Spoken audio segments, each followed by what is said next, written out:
Praise is due unto the Most High, higher, higher, by Shemi Shia. Praise the Most High for another Shabbat. Welcome everybody to the Gathering of Christ Church Friday night Bible study. I'll be your host tonight, Brother Kwam.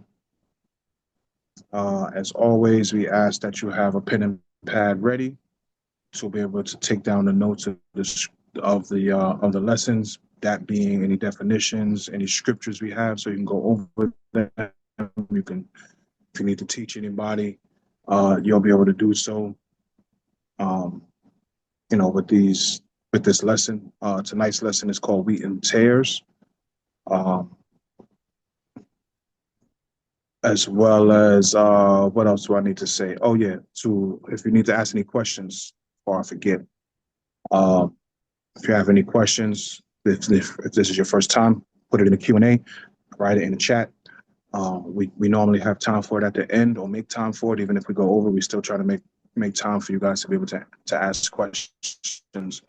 No question is a silly question, except a question you don't ask, right? We want to make sure you're on one accord. If we can answer the question during the lesson, we will. If it's about this lesson, right? We don't want to go off. If you have any questions that's not about the lesson, you can put it in the Q&A and we'll get to it afterwards. Other than that, once again, the title of the lesson is Wheat and Tares. And I just want to give a disclaimer before I give this lesson. This lesson is, I don't want it to seem like it's aimed at any past members. It is not that. When I received this lesson, it wasn't about anybody that may have been in the church prior.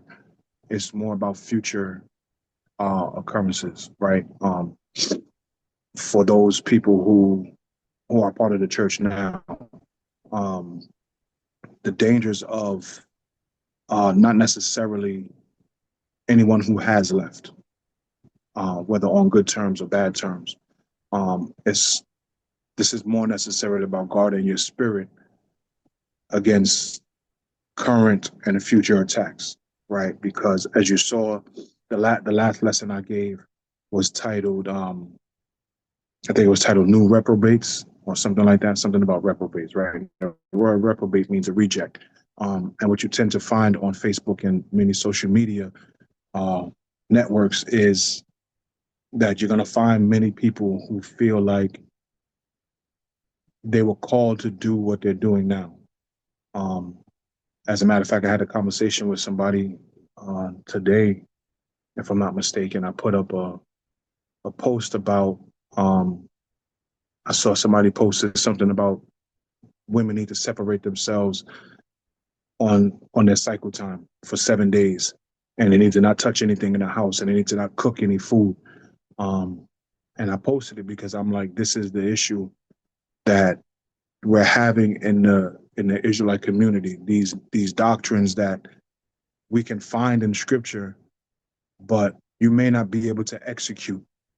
And you're putting a burden on somebody else to feel like, because you may have been in it longer, or you may have some knowledge that they've probably never heard of or didn't think to look into. And now you're making somebody else feel like they need to do something that Christ would be like, you may have grace for that. Or if you're asking for Christ, you may receive grace for that. Right.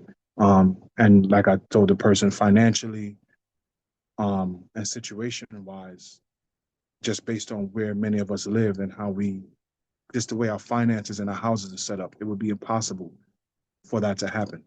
Many of us don't have an extra room for our wives to go into, right? And what bathroom is she going to use, right? What stair is she going to walk on? Where is she going to go for 7 days? What is she not going to be able to touch for 7 days, right? And if we're going to do that, we have to also remember that we can't take an Uber anywhere, ever. You can't get in anybody's car anywhere, just in case. You can't sit in any restaurants, right? This thing is going to turn into a rabbit hole of pharisaical behavior, right?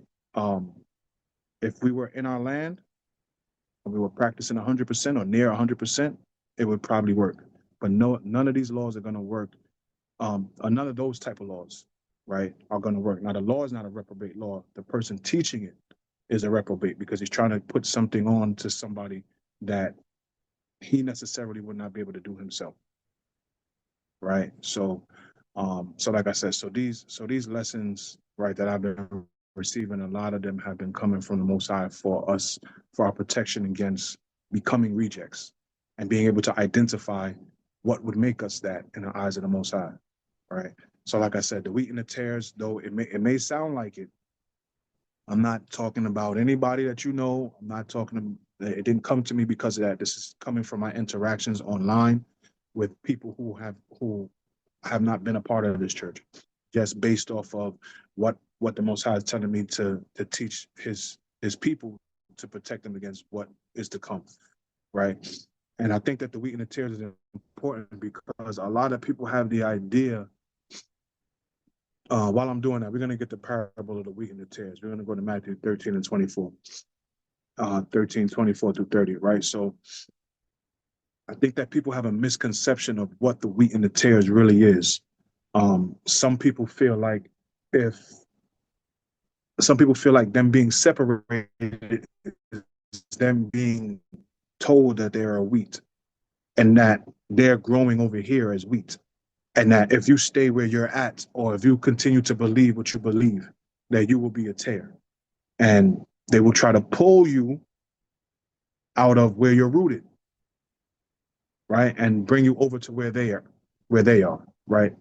And like I said, not just people who may have left, but those who have maybe been in this Israelite understanding, understood they were Israelites for 10 years, for 30 years, for 50 years, hoary head Israelites, right? That may have run churches in One West or wherever they may be, and they've started their own thing or trying to start their own thing, and now they see you comfortable where you're at, and you're under leadership, and you have no problems with anything that's going on, and then all of a sudden, now you have problems. Now you find issue. Now because this doctrine come up and you never thought about it, and now you want to leave, right?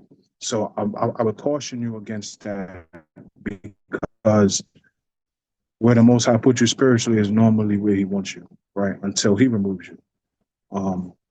And emotion, emotional responses and decisions are not what you want to build the foundation of your salvation on, right? So, with that being said, we're going to go to Matthew 13 and 24 through 30. Yes, sir. This is Matthew chapter 13, verse 24. Another parable put he forth unto them, saying, the kingdom of heaven is likened unto a man which sowed good seed in his field. But while men slept, his enemy came and sowed tares among the wheat and went his way. Right. So the kingdom of heaven, this is how the kingdom of heaven should be understood, or one of the ways it should be viewed, right? There is a man who is sowing good seed, who is putting the right things into the ground, who is doing what he's supposed to do in order to build a field, a healthy field, right, of crops. And then there's somebody else who does not have the good intentions of that man or the crops or the seed, right? The crops that will be produced from that seed, right? So there's two types of men here. And there isn't this third type of man. There isn't a man who's looking to help the the is like walking in between and trying to figure out which side he needs to be on. There isn't that man. You're either the man that's sowing seed and you're helping to sow that good seed, or you're on the other side and you're either a tare or helping the man to sow tares. Right? There's no in between here. Right? Keep going. Verse 26. But when the blade was sprung up and brought forth fruit, then appeared the tares also. right? So now as this is growing, as the fruit is springing up, as they're beginning to produce, right, as the crops are supposed to do, right? They're producing, they're looking good. It's helping to grow it's helping to grow other crops, right? The other crops around it are flourishing. They're all flourishing together. This wheat, right? Then here come the tares. You can see the tares because they're not like wheat. They're weaker, right? They're not as strong. They don't, right? It's not the same thing, right? You begin to see a divergence, a difference between the two crops, right? Keep going. So the servants of the householder came and said unto him, Sir, didst not thou sow good seed in thy field? From whence then has it tares? Right. So the servants, the people that serve this householder, this man who has the good seed and wants to see good for his field and his crops, his vineyard, right? He's looking at it. The servants are looking at it and they're going back and they're reporting. And they're saying, man, why is this like this? Why am I seeing a difference in this person and in this person and in this person? Right? Why is there a difference? These guys over here are good, but this one right here seems to be different. Didn't you baptize him? Right? Wasn't a good seed sown into him? Because if somebody was baptized, they received a good seed. They were able to receive it and to come into the body and be a part of it. But then something happens. They begin to stop being the wheat and begin to start being the tares because something has happened mentally, spiritually. Something is going on. Right? Keep going. Verse 28. He said unto them, An enemy has done this. Right. So somebody that's against us has done this. Somebody who doesn't have my good intentions or yours, the enemy has done this. Right. Keep going. The servant said unto him, Wilt thou then that we go and gather them up? But Right. he Now hold on. Right. So before we go forward, right, the word enemy, somebody that is odious or hateful. Right. Somebody that's hostile, somebody who's opposing the other. This is the definition, G2190, right? For those of you who this is your first time, you've never seen a definition or heard a definition in the Bible, it starts in the Old Testament, it would have a H, meaning the Hebrew word. In the New Testament, it would have a G, meaning it's the Greek word. This is G or Greek word 2190, right? Ekthros, it means to be odious or hateful or hated, hostile, opposing other, used of men as an enmity with God by their sin. Right? So this person, right, is an adversary, right? And it says in the Strong's, it says adversary, especially Satan. Hmm. Right? So the enemy, he said unto them, in verse 28, it said, whence, in verse 27, it said, whence come from whence then hath it tares? He said unto them, an enemy, right? Or Satan have done this. Right? So the servants are asking him, right, as anybody would, right? So do you want me to go and remove them? Do you need me to have them removed? Right? Verse 29, keep going. verse 29. But he said, Nay, lest while ye gather up the tares, ye root up also the wheat with them. Right? And this is something that, as I told y'all, for future references, you guys have to be careful of because, right, and like I said, I don't mean to bring up old things, but this is something that could happen in the future. People leave because other people leave, or people leave, right? Not only because other people leave, but because somebody is removed because we can identify them as a tare. If I identify you as a tare, and I say, I may go to Bishop and say, hey, listen, man, I know we baptized this guy like 6 months ago, a year ago, 2 years ago, right? I was liking his spirit. He was really cool. He was coming to do the work, but something is different now. He doesn't want to come out and do the work. He doesn't want to teach any classes. He doesn't want to be a part of anything. He's kind of here so often. You know, he's moving different. I asked him questions, and it's kind of like it doesn't seem like he really believes the doctrine anymore that is contained in the Bible, not the gathering of Christ doctrine, right? Not that there is one, but the doctrine of Christ. His view of it, the way that we follow it, according to the scriptures, he doesn't believe that anymore. It would seem, right? Now the conversation comes up, the counsel comes up, and then that person is like, you know what? I don't like the doc, and the truth comes out, and now we have to remove you from the body, right? We can't remove you from whether you can get into the kingdom or not. That's up to you, right? But we can remove you from the body from poisoning other people. Now, that poison may have spread because somebody else views your removal as a bad move. Maybe we should have let you stay here so that you can get corrected. But when asked if you can be corrected and you say no, what do we do? Right? So now others may decide to leave because of that, because that's what's going to happen. Right? So there's a difference between what the angels, because these servants, right, here in this context are angels.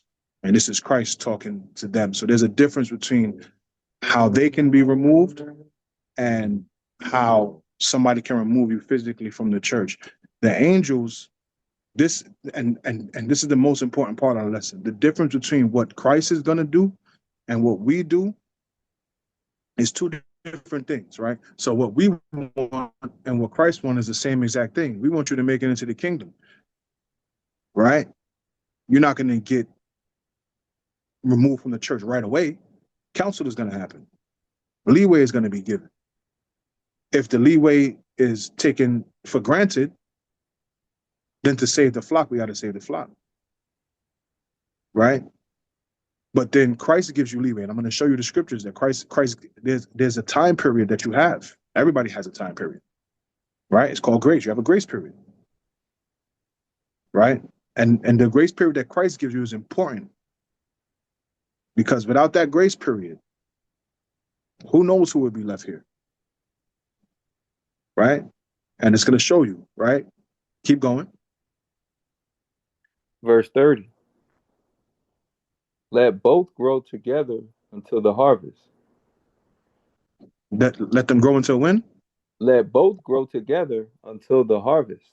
Let them both grow until the harvest, right? So this is Strong's or Greek number 2326, right?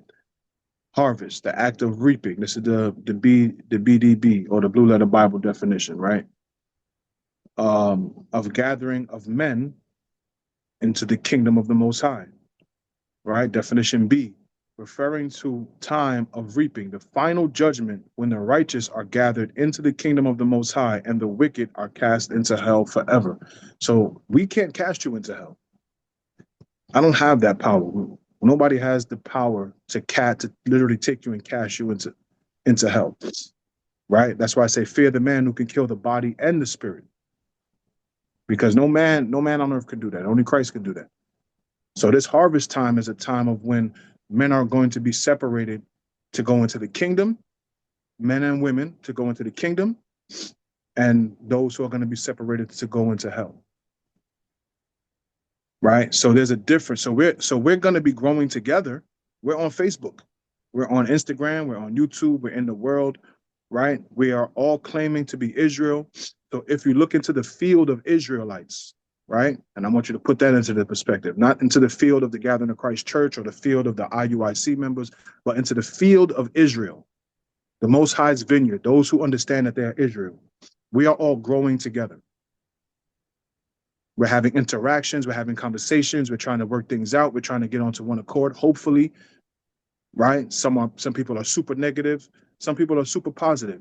Some people have this doctrine, some people have that doctrine, right? But we're all growing together, whether they're in this church or not. That's different than us having a church, a body that's growing together and having to remove somebody because they are poisoning the church, the body, right? As if you would purge out any sickness within your body. If you have a body, are you going to let something that is destroying your body grow in it, or are you going to do your best to get rid of it so that the rest of your body can survive and you can get back to full health? That's the point. So the difference between the body and the field are two completely different things. We're all growing together in this Israelite field, right? And you're not going to know who's going to go to the kingdom and who's not going to go to the kingdom until the day of harvest, right? And hopefully you can identify based on the doctrines that they hold, right, what is correct according to the Bible and what Christ would approve of. If you can't identify that, that means you need guidance and you need more study. Because if somebody tell me, you know, listen, man, I only eat vegetables. It's a sin to eat meat, right? Now, the kingdom is not meat and drink, but it could be a poison to somebody else, right? So I'm going to say to that person, you want to do that, you do that. I'm not going to teach that as a doctrine. If it becomes the bane of your existence, it could be an issue for you, right? If you're teaching somebody that they don't need to keep the commandments, that they don't have to keep the Sabbath, that's going to be a problem for Christ.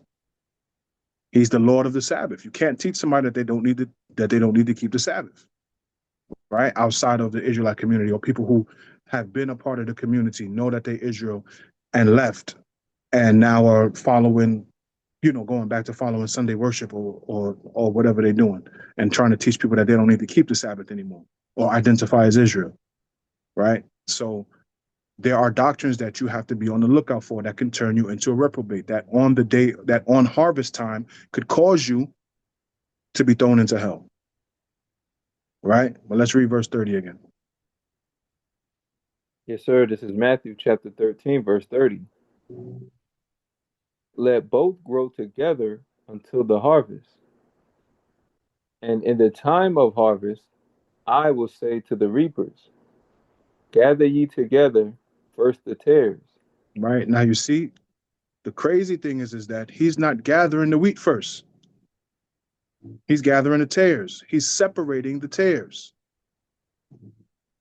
So when people are saying, right, oh, well, I need to, the Most High is calling me. He may very well be. Mm-hmm. I'm not going to deny that he's not that he's calling you. He could, he's calling you. But is he gathering you to the tares? That's what we have to be on the lookout for, whether we're being gathered to tares. First and foremost. Read on. Gather ye together first the tares, and bind them in bundles to burn them. But, Mm-hmm. but gather the wheat into my barn. Right. So the wheat is being gathered to be protected. There is a protection for the wheat. The tares are not going to be protected. Right? They're going to grow. They're going to be in the field. They're going to be there until the day of judgment. Right? But there's a separation happening for a reason. Right? The separation, you have to be on the lookout for the separation. Right? Because you could very well be being gathered to the tares. Leaning toward the tares, growing more with the tares, being identified more as a tare, more and more every day, instead of thriving as wheat, being protected, being looked at as a healthy grain, right? Because tares are not, they're right. It says a tare, right? This is a tare. This is a definition, G2215. What's the word here? I'm gonna pronounce it as best as I can. Dizanion, a kind of darnel resembling wheat, except the grains are black. Mm. It's dark. It's blackness. Right? Spots at your feast. There is a difference between the wheat and the tares. Wheat is golden, right? which is what we're called to be. We're called to be gold, right? So we're tried in the fire. That's what we're trying to be. Trying to be gold. So it looks, it has this pristine golden look, right? Aside from what a tare is, it looks like wheat. It resembles it, but the grains are black. Strong's definition says of false grain. Mm. So it would. So the people you meet online would have the appearance of being wheat. It looks like they are about Christ, like they're really striving to find their way into the kingdom. They're searching the scriptures, but they're pulling out all of these things that are reprobate. And let me not say it like that, because nothing in the scripture is reprobate. They're pulling out things in the scriptures, and they're turning the doctrine. They're creating a doctrine that becomes a reprobate doctrine because they're already tares. They're already on the tare side. The difference between being on the tare side at this time is that you can praise the Most High if you have the time. You can become wheat again, but you have to want that. Christ is not going to turn you into wheat because He wants you in the kingdom, or else He would just turn everybody into wheat and there would be no tares. You have to want to be wheat. You have to want it, and to do that, you have to grow. You can't remain in the same place you were last year spiritually. You have to grow. You have to grow. You have to strive to try to get past whatever issues you had in the past, whatever um, personality traits you picked up from the world, right? These things we have to leave behind because we are no longer those people. When you get baptized, you have to begin to strive to make steps towards the kingdom. You cannot be baptized and remain, I'm just baptized. Work has to be done. We need men to do work. We need women to do work. We need there are duties within the body of Jersey alone that needs to be done. That people need help with. That we don't even probably we do. We probably don't even know we need it yet, and it's sitting in your mind, but you don't want to do it. We may need you to be a part of the choir. Right? We may need you to come and step up and read for somebody during the homeless feeding. We may need more hands at homeless feeding. We may need a homeless mission where you at. We may need you to scope somewhere out that we can go out there and do the homeless mission over there. There's hungry people. There's word that needs to be taught. We may need you to come out and hand out flyers. We may need a woman with us to speak to other women while we're out there. Not that we may need it, we need it. But just existing is dangerous. Just existing, being idle is dangerous.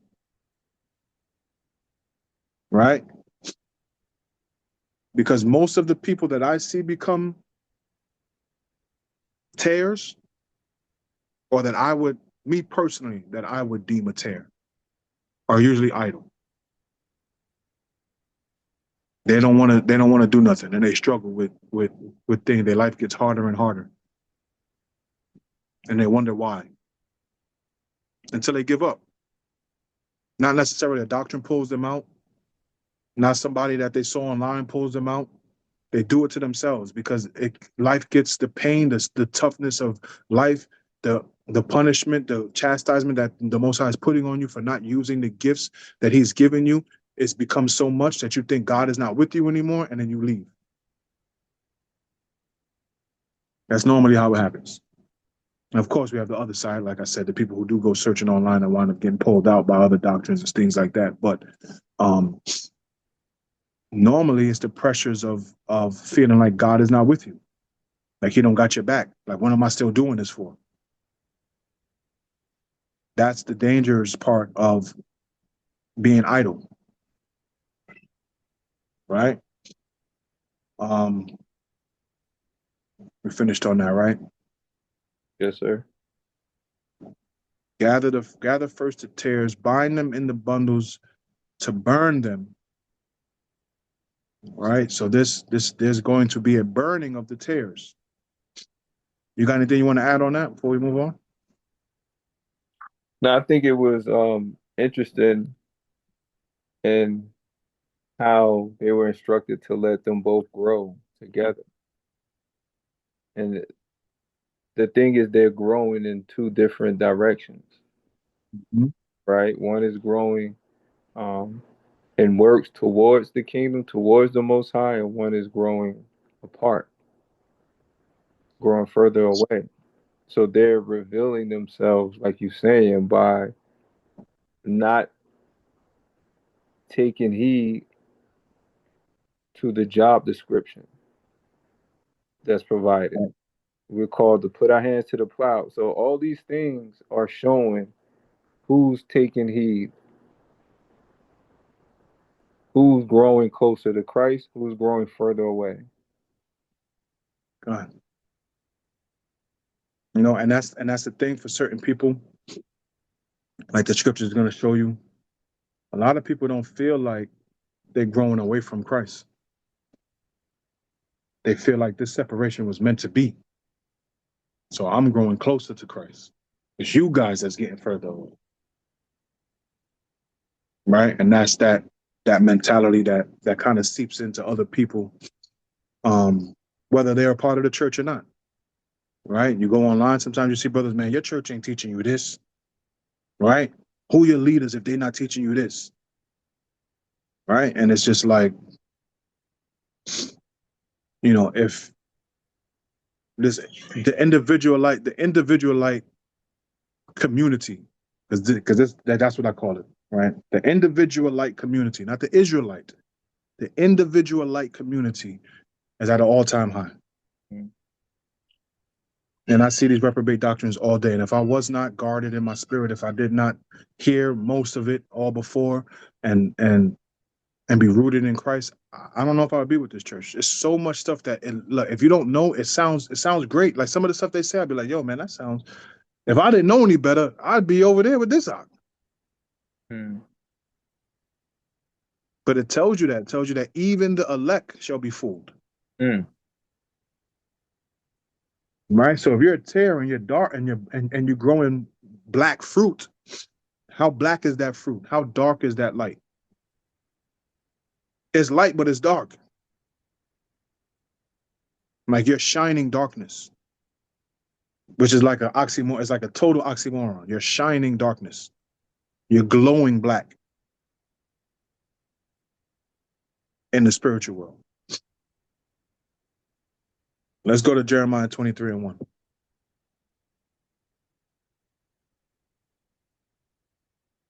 Yes, sir. This is Jeremiah chapter 23, picking up at verse 1. Woe be unto the pastors that destroy and scatter the sheep of my pasture, saith the Most High. Right. So the Most High is calling destruction upon the pastors, right? That destroy and scatter his flock. Right. These people that are supposed to be pastors, right? When you go to the definition, um, it says somebody who is this is H7462, right? To graze, to rule, right? This is the Strong's definition. Um, it also, right, there's a lot of definitions here. I'm not going to go through all of them, right? But rulers, a teacher, a shepherd, a herdsman, right? Um, to associate with, right? To be a friend, a special friend, it says, right? A special friend. So it's showing us that a pastor is somebody who is, um, my phone is bugging out. When I change screen, you can still hear me, right? And see me? Yes, sir. No, we could see your picture. We could hear. Okay. All right. Well, at least you can still hear me. Yeah, my phone is saying it's overheating. But Um, right. So it also says to tend to a flock, right? But this person can also devour and eat up, can evil entreat, right? So the pastor has two abilities in his hand.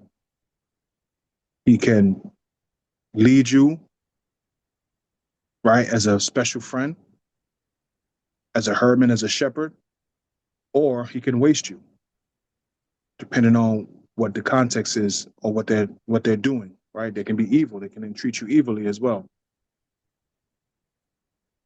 right? So, but here, woe unto the pastors, right? Those that evil entreat and destroy and scatter the sheep of my pasture. So it may not it may not always fall into the context of somebody who is your shepherd. It could be a special friend. It could be your friend who's destroying and scattering the sheep of the pasture. Right? Keep going. Verse 2. Therefore, thus saith the Most High Ahiah, the Most High power of Israel, against the pastors that feed my people. Ye have scattered my flock and driven them away, and have not visited them. Behold, I will visit upon you the evil of your doing, saith the Most High.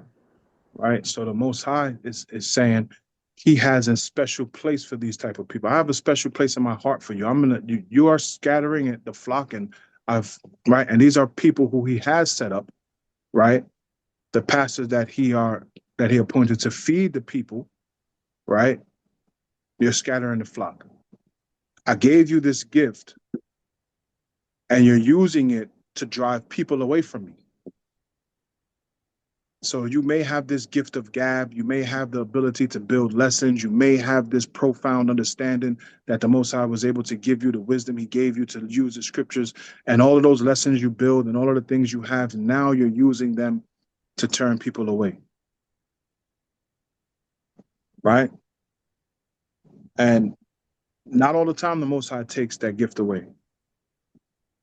Right? We see that in the music industry. He gives people the gift to be able to sing. If you start singing about debauchery and whoredom and all sorts of nonsense, he don't necessarily take away your gift to be able to sing. He still allow you to be able to sing. You're just going to be your life is just going to be different, and the outcome of your life is going to be completely different than what it would have been had you stayed with the Most High. You're going to be gathered to the tares. You're not going to be gathered to the wheat. Right? And those people, you can't tell them they're not getting blessed by God. Their house is big, their car is expensive, right? Their children going to the best school, they're eating the best food, they're traveling the world, right? And this is for any industry that may have gifts that the Most High has given them, but yet they're forsaking them and using it to lead people astray.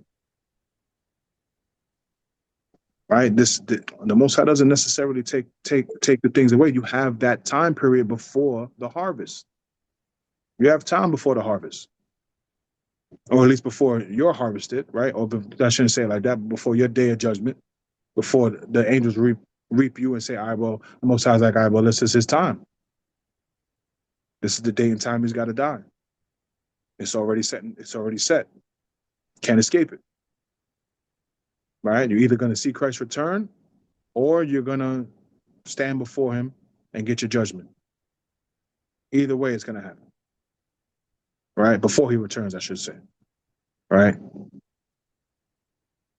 Keep going. Verse 3. And I will gather the remnant of my flock out of all countries whither I have driven them, and will bring them again to their folds, and they shall be fruitful and increase. Right? So the Most High is going to begin to gather wherever they're at. Right? He said, I'm gonna gather the remnant of my flock out of all countries whither I have driven them.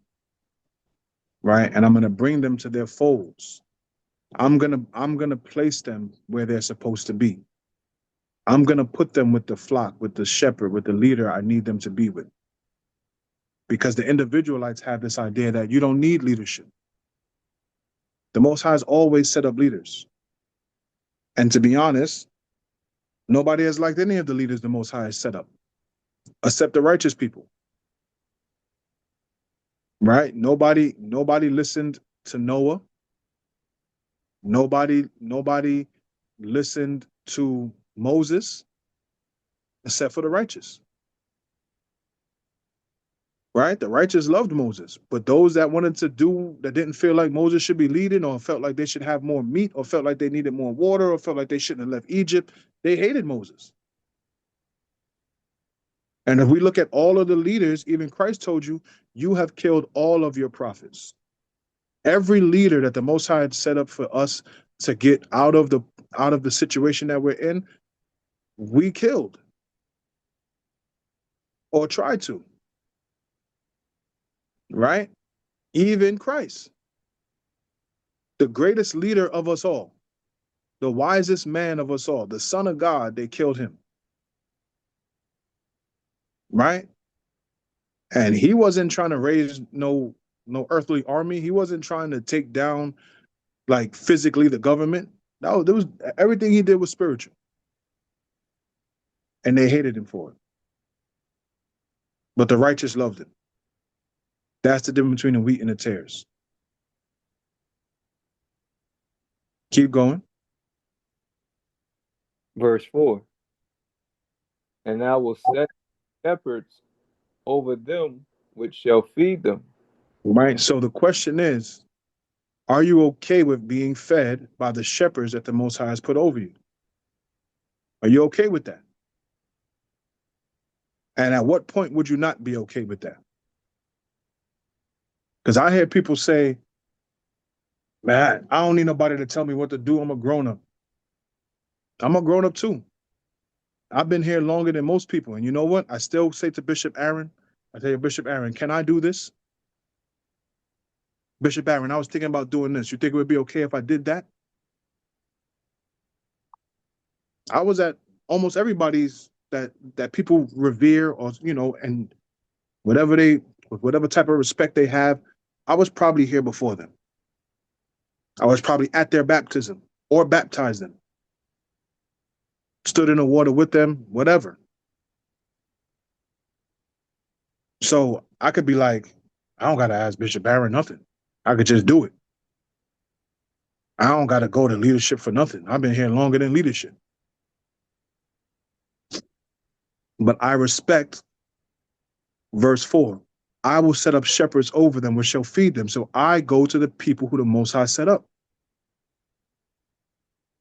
Because that's the way it works. I heard people say, I'm older than them. Why I'm calling them elder? This is what tells me you don't respect the Most High. That's that's an immediate identification for me that you are possibly going to be a tare at some point in your life, if you're not already. Read that again. Yes, sir. This is Jeremiah chapter 23, verse 4. And I will set up shepherds over them which shall feed them, and they Mm-hmm. shall fear no more, nor be dismayed. Mm. Right? You're not supposed to be dismayed. You're not supposed to be confused, discouraged. Right? He's going to set up shepherds over them that shall feed them, and they shall fear no more, nor be dismayed. You're not going to fear nor be confused. You're not supposed to be worried about the fear of missing out or being in the wrong church. Are we following Christ? Okay. We giving you scripture out the Bible? Okay. What are you confused about, and what are you afraid of? Read on. Mm. You know what's so deep about that? Mm-hmm. This is highlighting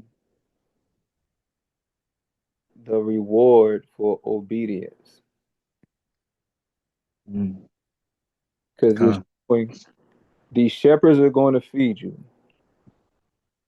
And if you allow them to feed you, if you Take heed, it says, and they shall fear no more, nor be dismayed, neither shall they be lacking, saith the Most High.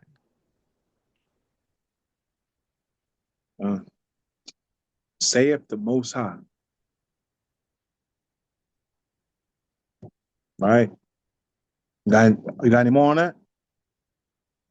I mean, I think that will determine what we're on the verge of being, right? Are we truly the sheep of the Most High? If He's sending shepherds to feed us and we're refusing the food, we could look at our lives and see, okay, hold on. Why am I not taking this food? God. Yeah, I see a lot of comfort, right? I see a lot of certainty that comes with this.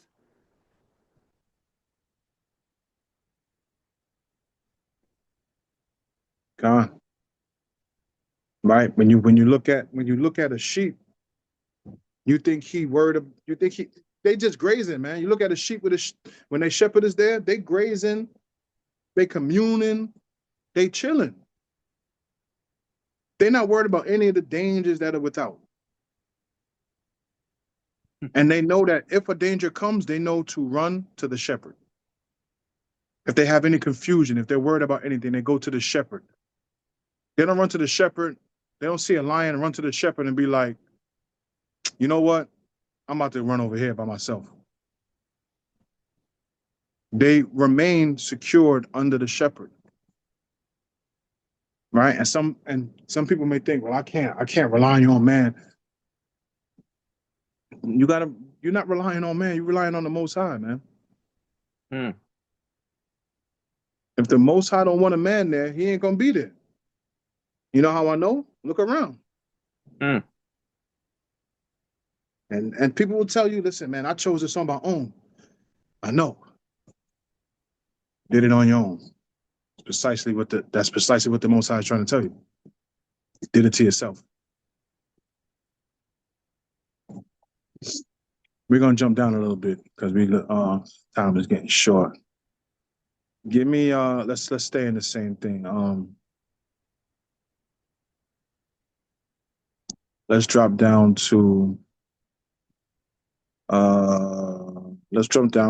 verse 10. Yes, sir.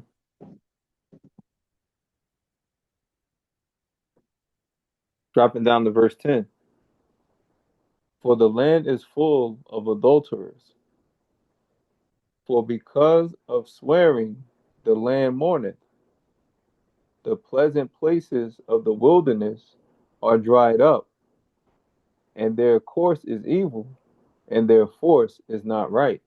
Mm-hmm. For both prophet and priest are profane.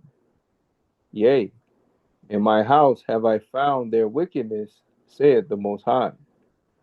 Right. So you see what happens when that plague begins to grow, when more tares start to pop up, the land becomes full of adulterers because of swearing, the land is mourning, the pleasant places of the wilderness become dried up.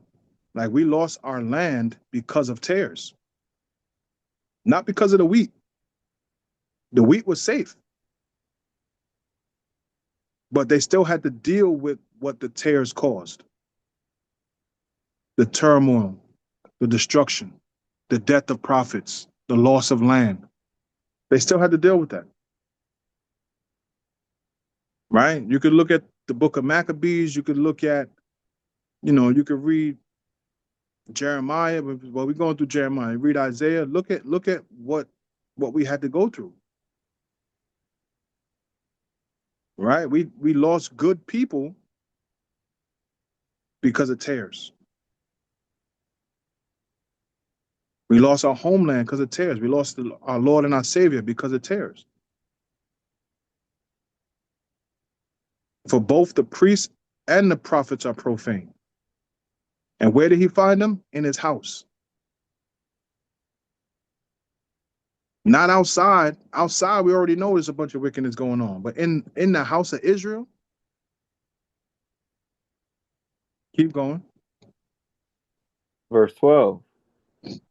Wherefore their way shall be unto them as slippery ways in the darkness. Right? You see, he said, their ways. Their ways shall be unto them slippery. They're growing black, they darkness, that's an issue that they're causing. Your way is going to be slippery for you. You're going to keep trying to get a footing and you can't. And you're going to wonder why. Read on. They shall be driven on and fall therein. Right? They're going to be pushed. They're going to be overthrown. Right? That's some of the definitions for H1760. Driven on. They're going to be pushed and fall therein. Most High is going to be getting them out the way. Read on. For I will bring evil upon them. Right? This is much of what it was like what Hyman was teaching last week. Right? Where you think the evil is coming? The Most High is pushing is like, I'm gonna get you. You don't want to deal with me? All right, cool. The only other thing left is evil. And by default, when you are leaving the Most High, and He's giving you that evil to deal with, He stops being your leader by default. So now who is your shepherd? Satan. By default, your shepherd becomes evil. Because the Most High he's not like, yo, I'm not going to lead you in this evil way. Listen, this is you want, all right, cool. I'm going to bring evil upon you. I'm going to chastise you. You don't want that chastisement? You don't like the chastisement? You think the punishment is because I don't love you? All right, cool. Then go over there with the guy who you think is better. Read on. For I will bring evil upon them, even the year of their visitation, saith the Most High. Mm-hmm. And I have seen folly in the prophets of Samaria. They prophesied in Baal and caused my people Israel to err. Right. So this is the thing. This is one of the reprobate doctrines I could tell. When you start calling on Baal, when you go from calling on a higher to calling on Jehovah again, the 5-pointed star, the tetragrammaton. When you're doing that, I already know you're dealing with you're dealing with a doctrine that is tainted in some way,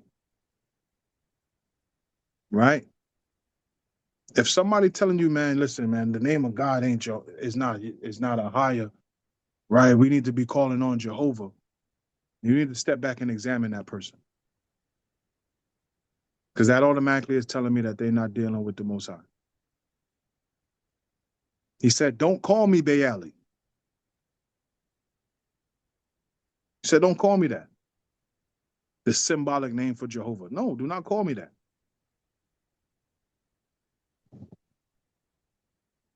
Let me see. We're gonna jump down a little bit more too. Let's read 14 real quick. Yes, sir. Verse 14. I have seen also in the prophets of Jerusalem an horrible thing. They commit adultery and walk in lies. They strengthen also the hands of evildoers. They strengthen the hands of evildoers. Mm. Right? That's what they're doing. They strengthen the hands of evildoers. They like to make evildoers seem like it's okay to do what you're doing. It's okay to think like that, because that's what God wanted you to think. That's how you know you're different from everybody else. That means God is dealing with you if you're thinking like this. They make the people that's doing wicked seem like they're strong, and they do this in the Sunday churches, right? But we ain't talking about Sunday churches. We just talking about Israel by themselves at this point. This is just Israel. I have seen in the prophets of Jerusalem a horrible thing. that they commit adultery and walk in lies. So they're committing adultery not only physically, but they're doing it spiritually. Because what were they doing in the verse before? They prophesied in Baal and caused my people Israel to err. So they're committing adultery with a false, they're showing their love to a false God. And they're walking in lies. So you're automatically walking in a lie. You become a reprobate, you become a reject. And then on top of committing spiritual adultery and walking in lies, they are strengthening the hands of the evildoers. They're making people feel like it's okay to do this. And you know what that causes? Read on. That none does return from his wickedness. So they're not going to change. So it's going to be difficult for them to go from being wheat to being tares to coming back to wheat again, because they are strengthened in their evilness, because there's a community of people who think the same way but can't come together as a church, because nobody wants to be a leader, because they don't believe that there should be leadership. So how are you going to start a church where nobody wants to be a leader because they don't feel like there should be leadership? So now it's just a bunch of individualites strengthening the hands of each other with their wickedness, but not being able to return from it. No repentance. How does the Most High see them? Read on.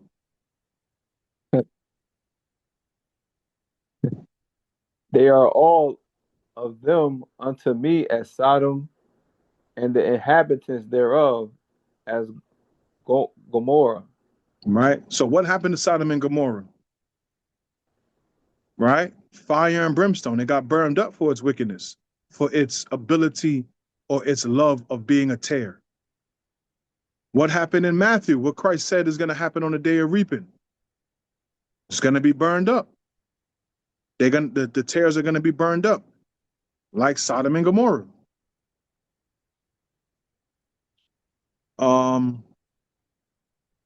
Let's jump down 16. Verse 16. Thus saith the Most High of hosts, hearken not unto the words of the prophets that prophesy unto you. They make you vain. They make you vain, right? They make you about yourself, right? And more importantly, the word vain also means nothing, right? Let me get it. Empty. H1891. They make you empty. Fill you with vain hopes. These are all definitions. They lead you astray, right? So these prophets, they're making you empty. There's nothing in you. There's no spirit. Mm. And we know that anything that don't have a spirit is what? According to Psalms 135. Dead. Right. Have no breath in its lungs. It's dead. You don't got no spirit. You're dead. They make you empty. Read on. They speak a vision of their own heart, and not out of the mouth of the Most High. Right? They're doing this because of how they feel, what they're thinking, not what they read. They think they have an understanding of the scriptures, but because they're empty, it's not according to the Most High. There's no spirit. There's no actual heavenly spirit behind it. There's a spirit behind it, but it ain't from the heavens. Read on. Mm. They say, still unto them that despise me, the Most High has said, ye shall have peace. Man, y'all gonna make it into the kingdom before the gathering of Christ church ever will. On them leaders that they got, they ain't never gonna make it into the kingdom. This is y'all guys that had the smarts to leave. And I'm not talking about people that have left the church. I'm talking about people from the outside looking in who have never probably been a part of the church, who just despise the gathering of Christ church. The fact that we can be under leadership and not want to leave. Man, those of y'all who left, y'all made the smartest decision. Y'all the ones that's really gonna make it into the kingdom. You're gonna have peace. Read on. Mm. They say still unto them that despise me, The Most High has said, Ye shall have peace. And they say unto everyone that walketh after the imagination of his own heart, no evil shall come upon you. That's crazy. You're walking after the imagination of your own mind. You created this doctrine. You created this world where you're living, and you're trying to get me to build a house in that world, to put my foundation there, and to root my life and my spirituality and my salvation where you're at, in your own mind, and expect me to believe no evil shall come upon me. If you believe that, that is your Lord, that's your King, that's your leadership. Do that if that's what you feel is correct. But I'm telling you now, it ain't gonna work. It ain't gonna work. It's always the same. It's always the same cycle. They leave, or they on the outside, and it can't be anything that we talking about. I feel like the Gathering of Christ Church, ever since I found this church, there's been a target on our back. And I'm talking about when there was only 6 people in the church, 10 people, 20 at max, 25 maybe. Right? I used to preach in New York by myself. And the other Israelite camps that on churches that have been here for years, One West, House of David, all of these guys, they would see me preaching. And even if I was just preaching with Yatazakwa, right, who's a bishop of Caribbean now, right? When I was preaching, it would just be me by myself before that, or me and him. And we would have to battle these guys because all they could talk about was recall. That's the only thing they had. That's the only thing they could talk about. That, and that we baptized Gentiles and we deal with Gentiles. That was the bane of their existence. Recall and we baptizing Gentiles. They hated us for that. They hated us for that. I'm talking about 2009, 2010. So you guys are hearing this like it's new. That's why I'm still here, because I've been hearing it for so long that when I hear it, I'm like, man, these brothers, it's like hearing the flat earth. I done heard that before. You got brothers telling me what the flat earth, man, I done heard that already. Right? I don't, like, y'all not bringing me nothing new. Y'all not telling me nothing new. So when they bring these so-called new findings, and they exposing this, they've been exposing the same thing for the 16, 17 years I've been in the church. It's the same thing. Listen, when I was in the church teaching in New York, a video came up on YouTube that said Deacon Quam, CIA agent. Me. I looked at that video. I showed my wife. We both dying laughing.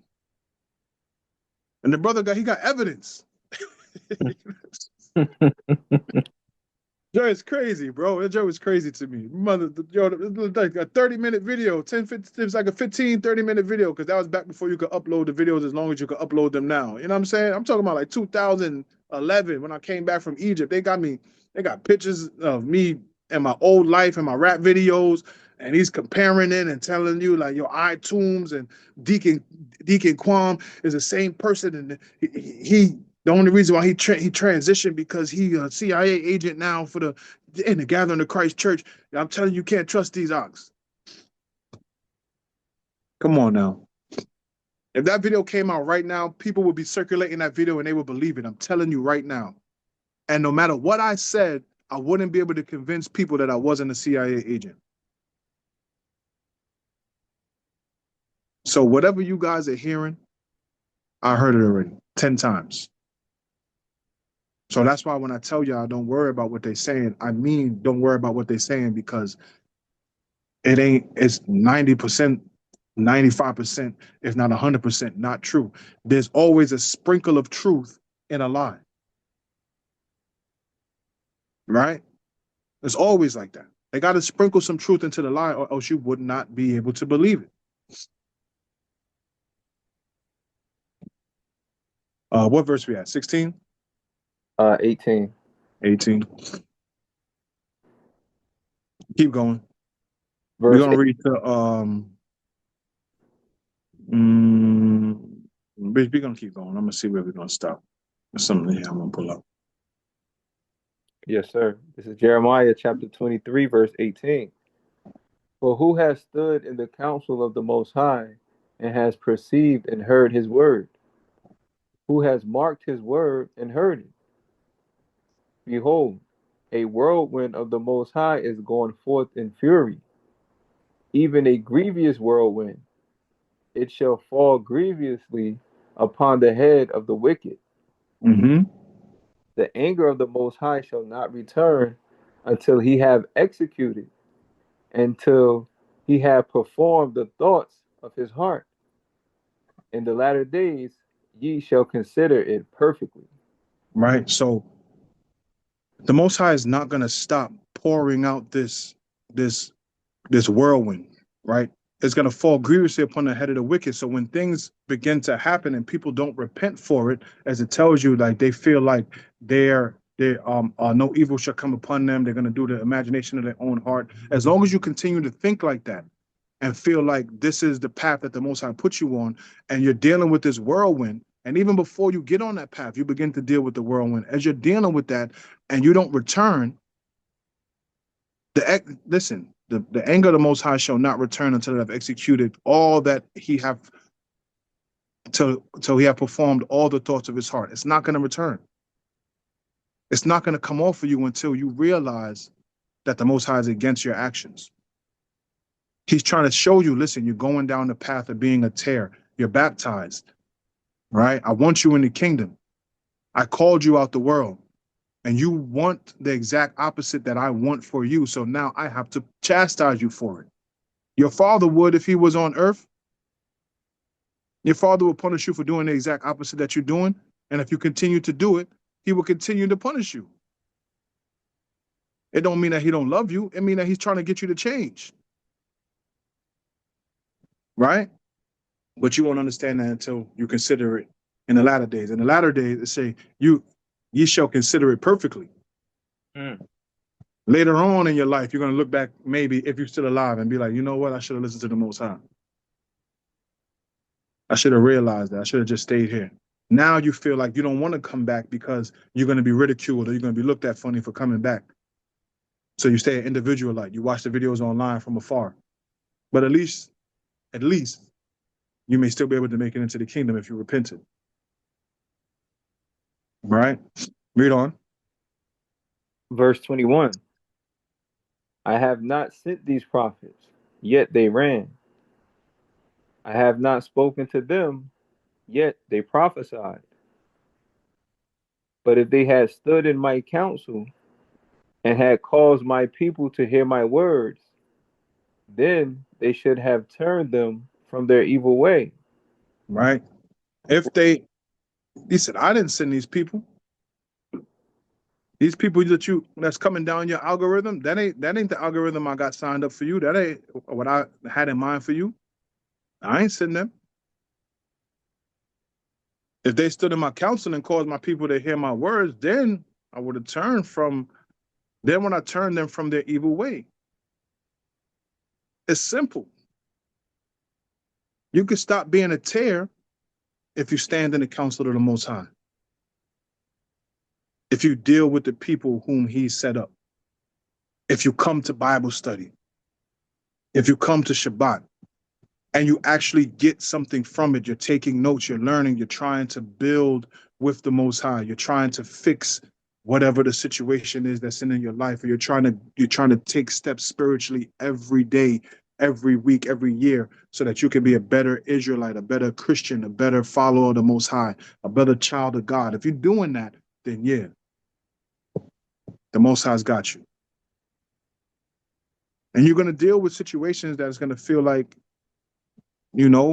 dang, I'm going through stuff. I was laid in the bed for 2.5 weeks, not even in the bed. I couldn't even make it up the stairs to my bed. You're going to have to go through pain. You're going to go through pain. And you're going to come out on the other side and realize the Most High was with you the whole time. But if you don't go through the pain, you're not worthy of the peace. Telling you right now, Christ went through the pain, and you know what he got? He got peace. Give me jump down to 26. Yes, sir. Dropping down to verse 26. How long shall this be in the heart of the prophets that prophesy lies? Yea, they are prophets of the deceit of their own heart, which think to cause my people to forget my name by their dreams, which they tell every man to their neighbor, to his neighbor, as their fathers have forgotten my name for Baal. Right? They online, man. Jehovah, Yahushua, Yahawashai, all these names, all these videos, hour-long videos to convince people to leave the name of the Most High or higher.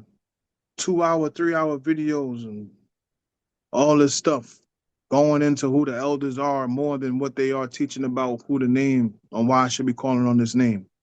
How long shall this be in the hearts of the prophets that prophesy lies? Right? To cause my people to forget my name.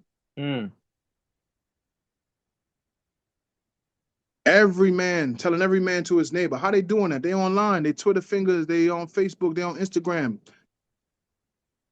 Telling every man to his neighbor, as their fathers have forgotten his name for Baal. They went and they started calling on Jehovah thousands of years ago. It didn't work out well for them. Read on. You know what's interesting about that is, like you was mentioning, when they stop calling on the Most High's name, they go back to Jehovah and all those other names. Why is that? It's because when you're calling on the Most High, you can't continue in wickedness. So they want to go back to that God that allows them to do that wickedness. Right. He said, my name is dreadful amongst the heathen. You turn yourself into a heathen once you leave the Most High. That's what you become.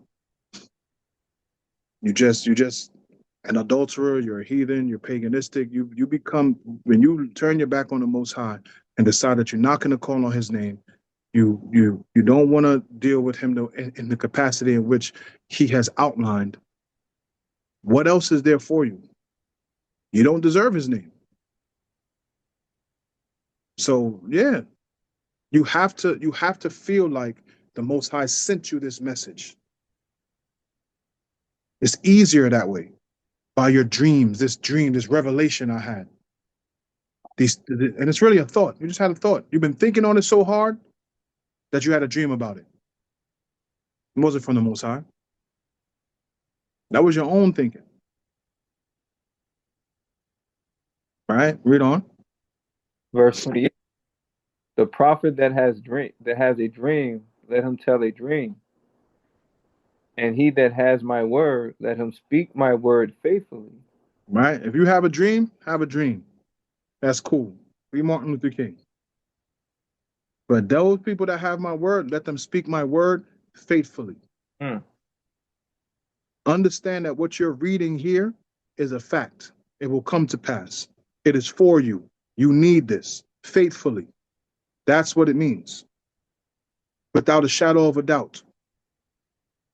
Read on. What is the chaff to the wheat? Saith the Most High.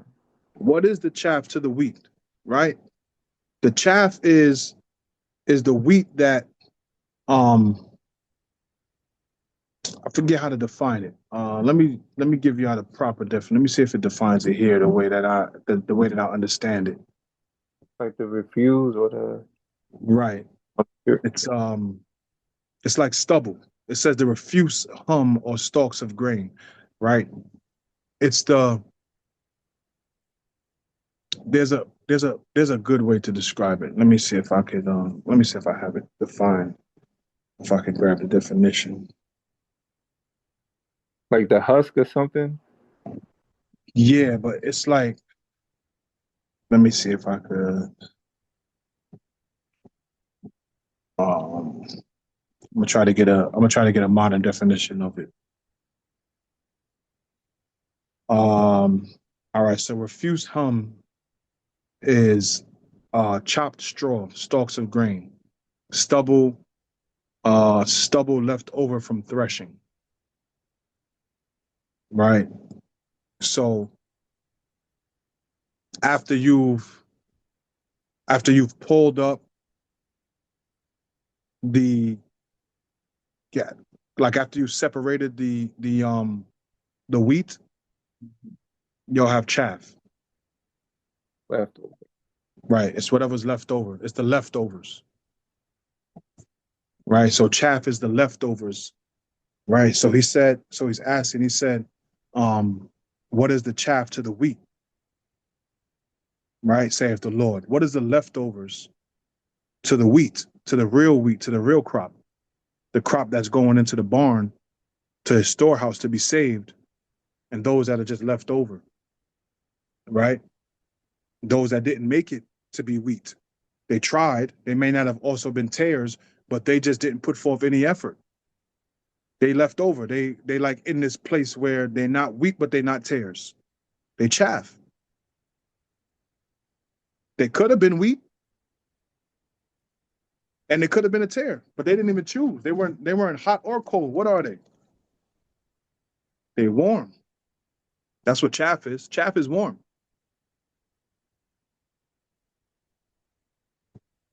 You could have made it, but you didn't.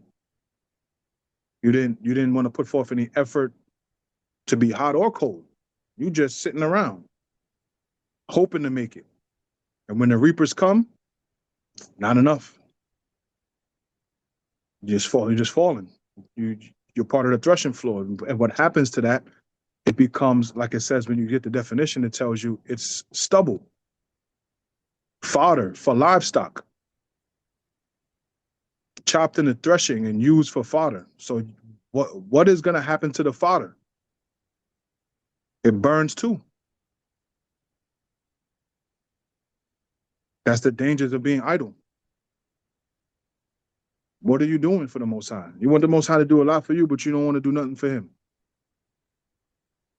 right? So the difference between chaff and tares is that the chaff is idle. The tares are thinking that the Most High called them to do something, so they're doing something, but it's just the wrong thing. It's just wicked.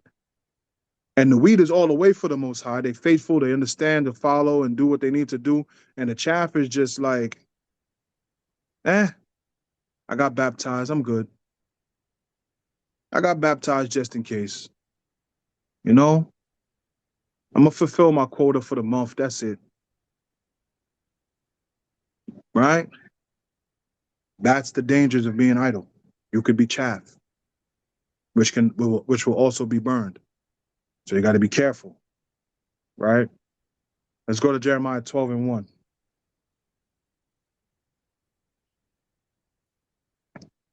We're gonna Sir, jump around a bit because it is like I don't want to go too long. So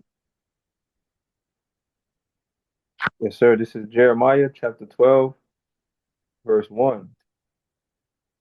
Righteous art thou, O Ahiah, when I plead with thee. Yet let me talk with thee of thy judgments. Wherefore does the way of the wicked prosper? why are these brothers, why do they even look like they prospering? Read on.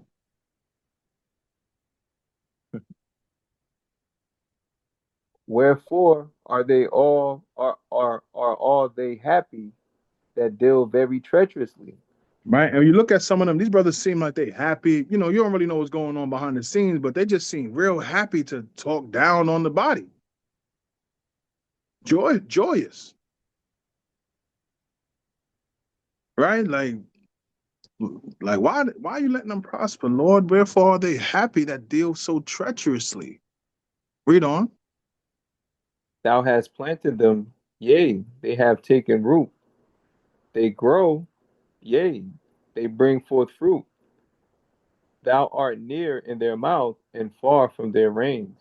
Right. So yeah, they were planted with us. They took root, they grew, they even got some fruit in the work. Right? But the difference is that they are near in their mouth, right? Thou art near in their mouth. Yeah, man, I love the Most High. That's why I'm bringing this out. That's why I'm exposing this. That's why I'm bringing this to y'all so you guys can understand what you need, so you can run as far away as you possibly can. The Lord is near in their mouth, but far from their reins, far from their thoughts. He's not it. He's not there in their mind. This is their own understanding. Read on. But thou, O Most High, knowest me. Thou hast seen me, and tried mine heart toward thee. Mm-hmm. Pulled them out like sheep for the slaughter. Read that again. But thou, O Most High, knowest me. Thou hast seen me, and tried mine heart toward thee. Mm-hmm. Pulled them out like sheep for the slaughter. Mm. Mm-hmm. And prepared them for the day of slaughter. Right now, you see, that's the difference. That's the immediate understanding that a tare is lacking. Not the chaff, not the wheat, but the tares. They're missing this part of it. Yes, they were called, right? And this is the problem. This is why so many of them feel special when when they're being called for this so-called separation so that they can become a better follower of the Most High. It feels like this part feels like being special, right? If you go into your flock and you want to prepare a meal, right? Or you need something from this flock, whatever it may be. You're gonna go into the flock and you're gonna pull an animal out, right? And you're gonna choose it. You're gonna say, yeah, this is the one I'm gonna choose right here. Right? So for them, it feels like they're being chosen for something, right? They feel like they're being chosen. It feels like this is a special purpose. This is not like when you choose an animal for a choice meal though, and you pull out the best. Right? You're not look like this is not what this is, and that's what it feels like to them. It feels like that this hand has chosen me to come out for this special purpose until you get to the slaughterhouse, till you get to the day of judgment, right? And you get there and you realize what the real purpose was for. The purpose was to remove you from the people that you were poisoning because you were sick. You wanted the flock, you wanted the sheep that's in there that's sick, that's gonna get the rest of them sick. So you like, let me pull this one out before you get the rest of them sick. Let me separate them and see if I can help them heal. Right? So that's the difference between what the Most High is doing and what we would do. We know you poisonous, we got to remove you anyway. If you come back, you come back. That's up to you. But the Most High is removing, and these people feel like they're being removed by the Most High for a higher purpose. But it's right before the slaughter, it's right before the harvest. So he's removing you, hoping that this sickness that you're suffering from, he can help cure you of it by separating you and showing you that that what you're doing is incorrect. Right? But they don't see it that way. And unfortunately, it leads to the point where they do get to the day of judgment, right? And hopefully, let me put it like this: hopefully, it leads to the point that they change before they get to the day of judgment and realize that they were being separated so that the Most High didn't have to slaughter them. But then it winds up being like that, right? He gives you the opportunity to reflect, to change, right? But that feeling of being chosen, that feeling of being separated is so overwhelming to them right? That emotion of being separated, of feeling like, oh, I'm free now. I done made it. You become enamored with that feeling. And you know what happens? It destroys you. That's the problem. He said, pull them out like sheep for the slaughter and prepare them for the day of slaughter. So when they get pulled out, they don't know that that's what's going on. They don't know that that's what the Most High is thinking in his mind. Like, yo, I'm gonna get rid of you forever if you don't change. But people get so caught up in the pulled out aspect of it that they forget that they might be getting pulled out for slaughter and not because they're choice meat, right? So I want y'all to think about that, right? Um, because that's that's a main part we have to focus on. That's a main part we have to analyze before we decide that our pulling out is righteous or that our pulling out is a benefit or for us to be greater or called to be greater servants to the Most High, especially if you're not building anything, especially if you're by yourself, right? If you're separated, if you've been pulled out and you're by yourself and you're not building anything, or the people that you're building with are also sick, then that means that you got to examine yourself. You got to examine that pulling out. What was it for? Before you get excited about being pulled out, right? So, um, I'm gonna leave it at that. I just pray that I didn't offend anybody. I didn't want to offend anybody. I didn't want anybody to feel like I was talking about anybody else in the church. I want y'all to examine this from a standpoint of dealing with the way that I see it, or the way that the Most High has been showing it to me through the other people that I've been dealing with online, um, where they are so enamored, so in love with their separation, their individual um, way of life, their singleness of being alone, but really feeling like they're in a community because of so many other people that are alone but can't come together. So many other people are sick that they agree with, whose doctrine is sick, right? Imaginations of their own mind. So many people who may be idle and are looking for somewhere else to be idle or another way to be idle because they don't have to do anything. There is no gathering, so I don't have to go out and preach. I don't have to come and help clean. I don't have to be a part of a choir. I don't have to do anything but click the like button and make a comment and say amen. And I feel great about that. Those are the chaff and the tares. You got to be careful not to get caught up in that reprobate way of thinking, right? So the Most High sent this lesson, you know, praise the Most High. But like I said, I don't want nobody to feel like I'm talking about anybody else in the church. Unfortunately, it may sound like it. And a lot of people may fall into this category, but it's for your own protection for not only any past experiences, but any future experiences you may be dealing with, especially online or if you meet anybody in person, right? So, with that being said, all praises to the Most High for the lesson. I'm going to turn it over to my panelists. First and foremost, you guys have the floor. Officer Nehemiah, if you got anything you'd like to add, any scriptures, and then if anybody else on the panel has anything, you guys can chime directly in after that. All praise to the Most High. Um, Man, great lesson. Definitely one that's um, needed as always. I'll keep saying it. The Most High always feeds us with what we need. So it's up to us if we consume it, right? And apply it. So we're seeing what's going on and we're being instructed on how to remain grounded and steadfast, not to allow ourselves to be gathered away, right? Because like you said, there's two types of gathering going on. Either being gathered as wheat or gathered as tares. So we want to ensure we're being gathered as wheat. And I'll yield with that. All praises. The Lord. Anybody else on the panel got anything they would like to add, or any scriptures they'd like to add upon this lesson? If not, all praises. The Lord, Bishop. Praises to the Most High.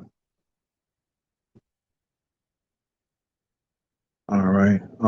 If nobody on the panel has anything, anybody in the chat, if you guys have anything, any questions, any comments? We got Brother Sam here. Shabbat Shalom, Brother Sam. How you been? Shabbat Shalom, fam. Shabbat Shalom. And I should be asking you how you been. Well, it's great to see you that you were doing well, brother. It's really, really a pleasure to see you and hear your voice again and teach. So I'm really grateful for that, personally. But another great lesson, and I just think the parallel you made with putting people out of the camp is so powerful. In the sense of this was a physical thing that Israel did. When Miriam caught leprosy, she was put out the camp 7 days till she was able to rejoin. And people don't understand, as you're saying, that cancer or that disease, especially if you don't caught a wasting disease, could spread through the camp. So if you're a person who's a murmurer, a heretic, and I'm saying, the Most High is separating you, instead of looking at it, man, maybe I am sick. I need to repent and come back. They overthink it, and like you said, they think they're special. Most High don't put me apart, and I said, now I'm trying to give light to these other people so they could see. Like all of us in there are blind for some reason. I don't understand. They just got the light. And as you're saying, if you are blind in the daytime, how great is that darkness? And I hold my tongue from that. Blessings, brother.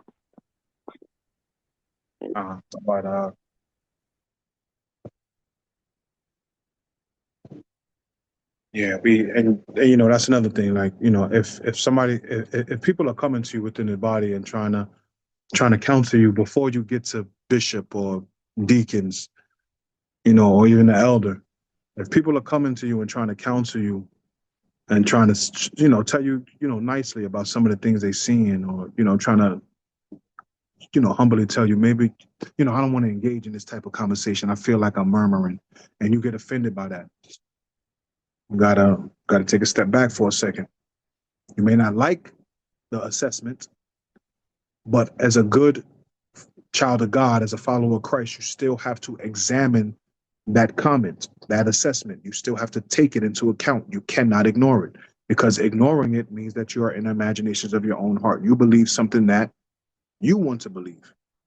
And you've heard it once, and maybe you've heard it twice, maybe you've heard it 3 or 4 times. If you're hearing the same assessment, you may want to take heed to it before the Most High has to send that whirlwind to get you to understand, or to separate you before, or to get you before he has to separate you, because you can fix this. You can fix this. You have the power to get it right.